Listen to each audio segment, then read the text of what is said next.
બોટાદમાં લાખોની કિંમતના હીરાની ચોરીના કેસને પોલીસે ગણતરીના કલાકોમાં ઉકેલી નાખ્યો છે.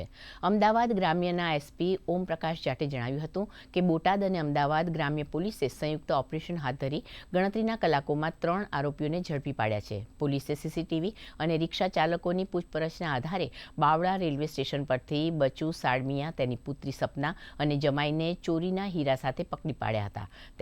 તેમજ પોલીસે 43.70 લાખ રૂપિયાનો મુદ્દામાલ रिकवर કર્યો હતો. आरोपी पिता અને पुत्री विरुद्ध अगाऊ पण गुना दाखल થયા છે. तो हमारी जो रेलवे स्टेशन की बाहर वाली टीम थी उसने उनको पकड़ा और जो है वो जो हुलिया इन्होंने बताया था वो हुलिया मैच कर गया था.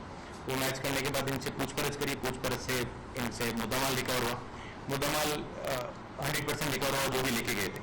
और इनका जो पुराना क्रिमिनल इतिहास ये है कि जो मुख्य आरोपी है वो बच्चूभाई रमूभाई साडमिया करके. तो ये जो साडमिया है ये पूरी इसी की फैमिली है.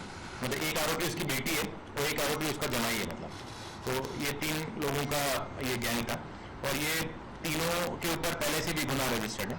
जो बच्चूभाई साडमी है उसके ऊपर 4 मोरबी में गुना रजिस्टर्ड है और ये जो सपना बेन जो उसकी बेटी है उसके ऊपर जयपुर सिटी में और कालावड़ में ऑफेंसेस रजिस्टर्ड है.